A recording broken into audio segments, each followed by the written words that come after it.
நம்முடைய விண்ணப்பங்களுக்கு பதில் அளிக்கிற நல்ல தேவனுக்கு துதியும் கனமும் உண்டாகட்டும். இந்த நாளுக்கான ஆதார வசனங்கள் ஜெபிக்க சங்கீதம் 64 1 தேவனே, என் விண்ணப்பத்தில் என் சத்தத்தை கேட்டருளும். சத்ருவால் வரும் பயத்தை நீக்கி என் பிராணனை காத்தருளும்.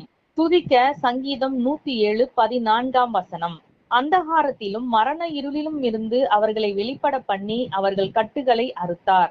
தேவ பிள்ளைகளாகிய நாம் இன்று ஜெபிக்க வேண்டியது, கர்த்தர் நம்முடைய விண்ணப்பத்தின் சத்தத்தை கேட்கத்தக்கதாக நம்முடைய ஜெபங்கள் கர்த்தருக்கு பிரியமானவைகளாய் இருக்க வேண்டும் என்று அதற்காக வாஞ்சியோடு காத்திருந்து ஜெபிக்கலாம்.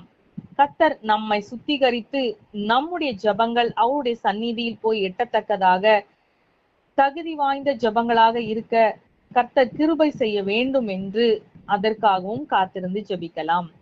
மேலும் நம்முடைய சத்துருக்களினால் வரும் பயங்களுக்கு நம்மை நீங்களாக்கி நம்முடைய பிராணனை அழிவுக்கு விலக்கி மீட்க வேண்டும் என்றும், நம்முடைய குடும்பத்தாரையும் கர்த்தர் எல்லா சத்துருவின் கைகளின் கிரியைகளுக்கு விலக்கி தப்புவிக்க வேண்டும் என்றும் காத்திருந்து ஜெபிக்கலாம். துதிக்க வேண்டியது, அந்தகார இருளிலிருந்தும் மரண இருளிலிருந்தும் நம்மை வெளிப்பட பண்ணி தம்முடைய வெளிச்சத்தை நம் மீது பிரகாசிப்பித்த தேவனை மனதார ஸ்தோத்தரிப்போம்.